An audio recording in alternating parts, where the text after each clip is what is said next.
नमस्कार, आप देख रहे हैं इंडिया वॉच और मैं हूं वागिशा आपके साथ।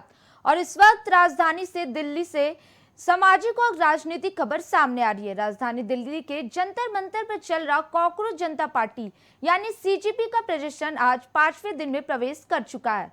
यह आंदोलन शुरुआत में सोशल मीडिया पर शुरू हुआ था, लेकिन अब जमीन पर एक बड़े युवा आंदोलन का रूप ले चुका है। सीजेपी और उसके समर्थकों की मुख्य मांग है कि केंद्रीय शिक्षा मंत्री धर्मेंद्र प्रधान इस्तीफा दें। प्रदर्शनकारी आरोप लगा रहे हैं कि नीट 2026 पेपर लीक और परीक्षा व्यवस्था में हुई कथित अनियमितताओं ने लाखों छात्रों के भविष्य को प्रभावित किया है। इसी मुद्दे को लेकर छात्र और युवा लगातार जंतर मंतर पर डटे हुए हैं। इस आंदोलन की अगुवाई सीजेपी के संस्थापक अभिजीत दीपके कर रहे हैं। दिल्ली पुलिस से अनुमति मिलने के बाद जंतर मंतर पर प्रदर्शन शुरू हुआ था, लेकिन तय समय समाप्त होने के बाद भी प्रदर्शनकारी वहां डटे रहे और आंदोलन को लगातार आगे बढ़ाते रहे। प्रदर्शन के दौरान सबसे ज्यादा चर्चा थाली और चम्मच बजाकर किए गए विरोध प्रदर्शन की रही। सीजेपी ने अपने समर्थकों से थाली और चम्मच लेकर आने की अपील की थी। इसके बाद जंतर मंतर पर हजारों लोगों ने शोर मचाकर सरकार के खिलाफ अपना विरोध दर्ज कराया। बीते 4 दिनों में प्रदर्शनकारियों ने कई बार दावा किया कि आंदोलन स्थल पर पानी, बिजली और शौचालय जैसी मूलभूत सुविधाओं में दिक्कतें पैदा हुई। सीजेपी नेतृत्व के आरोप लगाया कि प्रशासन ने पानी और बिजली की आपूर्ति बंद कर दी, जिससे प्रदर्शनकारियों को परेशानी का सामना करना पड़ा। हालांकि प्रशासन की ओर से इन आरोपों पर कोई विस्तृत अधिकारिक प्रतिक्रिया सामने नहीं आई है। प्रदर्शन स्थल पर भारी सुरक्षा व्यवस्था भी देखने को मिली।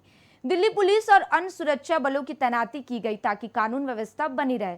इस आंदोलन का एक मानवीय पहलू भी सामने आया, जब एक कैंसर पीड़ित महिला प्रदर्शन में शामिल होने जंतर मंतर पहुंची। लंबे सफर और खराब स्वास्थ्य के बावजूद उन्होंने आंदोलन में हिस्सा लिया, लेकिन बाद में उनकी तबीयत बिगड़ गई और वे बेहोश होकर गिर पड़ी। इस घटना ने आंदोलन को लेकर भावनात्मक चर्चा पैदा की।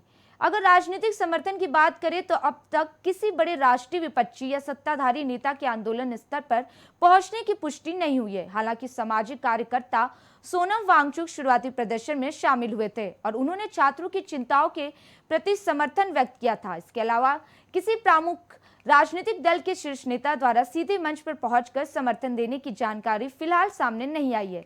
सीजेपी का कहना है कि जब तक उनकी मांगे नहीं मानी जाती तब तक आंदोलन जारी रहेगा। पार्टी ने साफ कर दिया कि शिक्षा व्यवस्था में जवाबदेही तय किए बिना और छात्रों के सवाल का समाधान किए बिना वे पीछे हटने वाले नहीं हैं। प्रदर्शनकारियों का दावा है कि केवल एक मंत्री के इस्तीफे का मुद्दा नहीं, बल्कि देश के युवाओं के भविष्य और परीक्षा प्रणाली में विश्वास बहाल करने की लड़ाई है। आज आंदोलन के 5वें दिन भी जंतर मंतर पर प्रदर्शन जारी है। प्रदर्शनकारी नारेबाजी कर रहे हैं, धरने पर बैठे हैं और अपनी मांगों को लेकर अड़े हुए हैं। लेकिन सबसे बड़ा सवाल ये है कि क्या सत्ता के गलियारों में बैठे नेताओं के कानों पर जू रेंग रही है? क्या 5 दिनों से कड़कड़ाती धूप में बैठे इन प्रदर्शनकारियों की सूद लेने कोई आएगा? फिलहाल आज की इस बड़ी खबर में इतना ही। ऐसी देश विदेश की तमाम बड़ी खबरों को देखने के लिए बने रहें इंडिया वॉच के साथ।